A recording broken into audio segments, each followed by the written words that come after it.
My parents forced my brother to live in a dog cage. Today I found out the horrifying reason why. My little brother Ollie lives in the basement. He's never allowed out. Mom says if he escaped it would be the end of us. She says that a lot. I was too young to remember when Ollie was born, but I know something bad happened to my sister and that's why we keep him in a cage. I just never could have imagined the horrifying truth my parents have been hiding from me about my brother. I go downstairs to feed him 3 times a day. Sometimes he's really angry. He'll even slam against the bars and try to escape. Other times he's just sad. I think Ollie likes me. Whenever my parents are busy and I'm sure they won't find out, I stay in the basement to play. There's a ball and he really likes it when we toss it back and forth. I never get too close to the cage though. Mom would be furious if she caught me doing that. Mom gets angry a lot. This one time while I was playing in the basement, I heard her come home early and had to run upstairs super fast. Ollie got upset because playtime was cut short. Mom heard him scream and made a face. She said if the neighbors heard, people would ask questions, which might lead to them finding out what he was, which would lead to them letting him out of his cage because they don't understand, and that would be the end of us.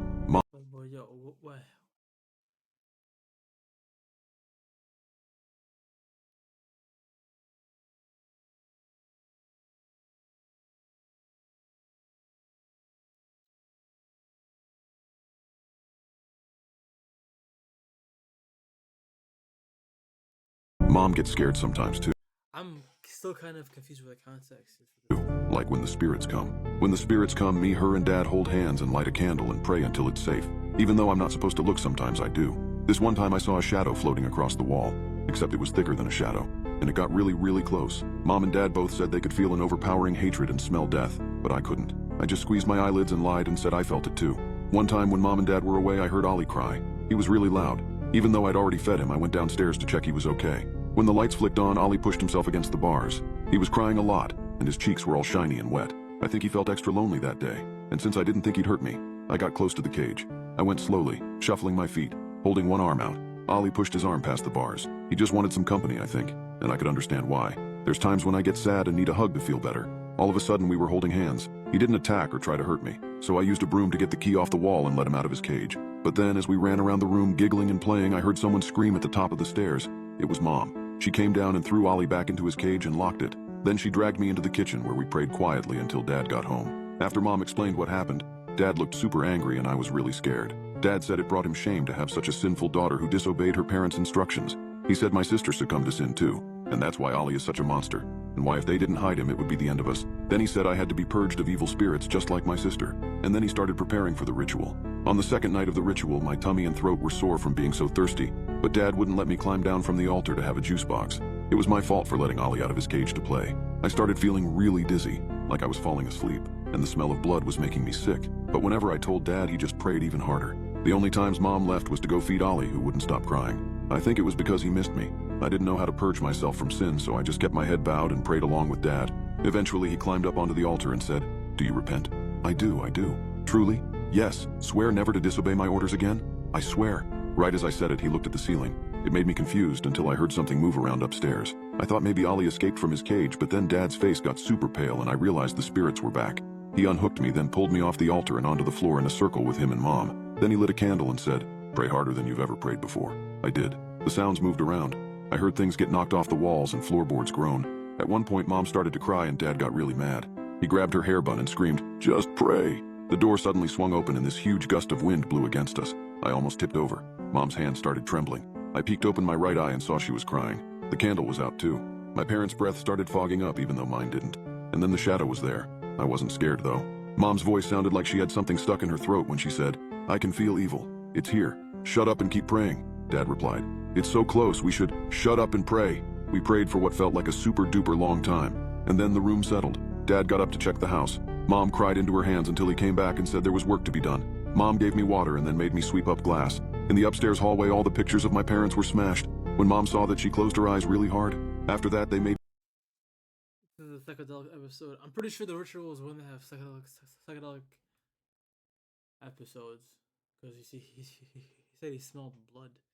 You can't smell blood. Like, that's not supposed to be able to actually smell the blood.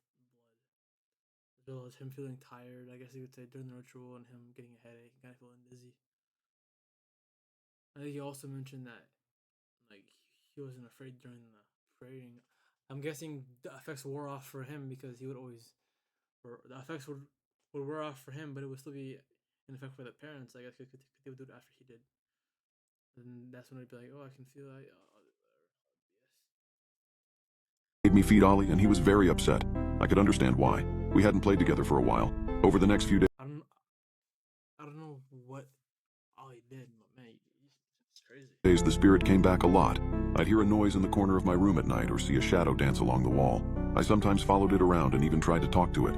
I asked why it kept coming back and whether it wanted to be friends. It had never been around so much before. One time after Mom and Dad fell asleep, it led me toward the basement. It wanted me to go comfort Ollie, I think, but I was too scared. If Mom and Dad caught me, I'd get cleansed again. For a while, even when he wasn't praying, Dad would just sit by the altar concentrating super hard, until eventually he called us into the kitchen. The spirit keeps won't leave because of Ollie. Ollie? Mom asked. He nodded. Sin attracts dark spirits. But we purged Bridget. We purged Bridget for succumbing to sin, but Ollie was born of that sin. The only way to make the spirits leave is to purge him too. Mom nodded, but I was really scared. I loved Ollie, and he loved me. I had to stand up for him. No, Ollie is good. You always say if he escaped, it would be the end of us, but when Dad stood and slammed his fist against the table. Damn it, I've already lost one child. Do I have to lose another? I flinched. As he circled the table and stood over me, he seemed to grow bigger. Ollie must be cleansed. We'll begin the ritual at dawn. He grabbed me in Mom's hands. Let's pray. That night I couldn't sleep. I didn't want Ollie to go through the ritual. He was my brother. Suddenly the pictures began to spin on my walls. I sat up and rubbed my eyes. The shadow was back. I said, I can't go with you. Mom and Dad would punish me. Then I rolled over. The room suddenly got very warm. When I looked around, the shadow was floating over my bed. It sort of looked like a figure, and when it came close, I felt something gently stroke my cheek. It reminded me of when me and Ollie cuddled that time I let him out of the cage. I got up and followed the shadow. It led me down the hall where the door to my parents' room slowly creaked open. Mom and Dad's breath fogged up as the shadow got close to their bed. It was guiding me to the key hanging from the bedpost. Tiptoeing across the room, I swiped the key, went into the basement, and unlocked Ollie's cage. When he woke up, he started crying. It made me really frightened. If our parents heard, I hugged Ollie to calm him down. Then, carrying him toward the front door, he began to fidget, causing me to stumble forward. He banged his elbow and squealed. My stomach twisted as I scooped him up and begged him to be quiet. But it was too late. Dad and Mom were already up. Dad charged down the stairs, Mom just a few steps behind. I ran into the other room and hid beneath the altar, but Ollie wouldn't stop crying. Mom found us and said, now we have two sinful children, two little monsters. If either of you got loose, it would be the end of us. I held Ollie close, thinking we were both about to get purged. But then something really weird happened. The shadow morphed. It became a person who wasn't there, standing between me and my parents. The person who wasn't there moved toward them. After a few seconds, Mom screamed so loud I thought her throat was going to burst. Both she and Dad fell to their knees and prayed. There was a noise like whispers. The person who wasn't there became more solid. My parents prayed even louder, and the person became even more solid. Soon it was almost like a regular person. It looked like my mom, only younger. It was older than me, though. Mom and Dad both prayed and cried on their hands and knees. Soon cracks opened on the walls, and the floor was shaking so much I nearly tripped. The lady looked back and smiled at me. There was another gust of wind which broke the front door off its hinges, so I turned and ran. Oh, he already okay. Oh, he said he already lost one child, meaning that I'm guessing that's okay. That's that child. To the hall, and as I did, both my parents screamed. I looked back and saw them both hooked onto the altar. Their screams got higher and higher, and then I heard something wet splatter inside the house. I think they stopped to get a drink of water because they were both super quiet after that. Maybe their throats got sore? After following the lane down to the end of the road, I carried Ollie along in the cold rain until a set of headlights lit us up. A man and a lady climbed out of a car and rushed over asking if we were okay. I said we'd had to run away.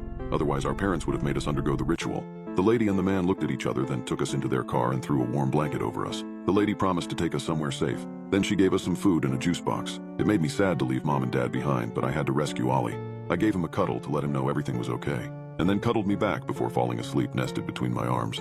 My parents forced my brother to live in a dog cage.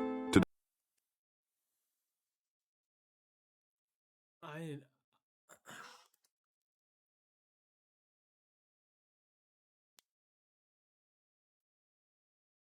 I'm invested. I'm too far invested right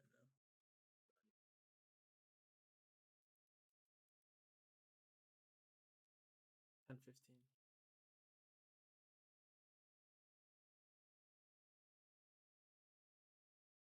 Should not have subscribed to my girlfriend's OnlyFans.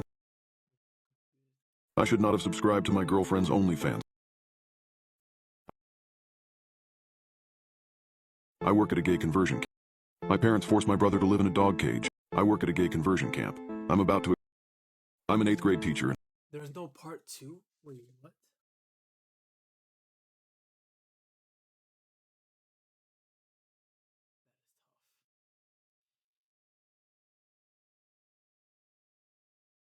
So this one right here. There's no part 2 to it, it looks like, so.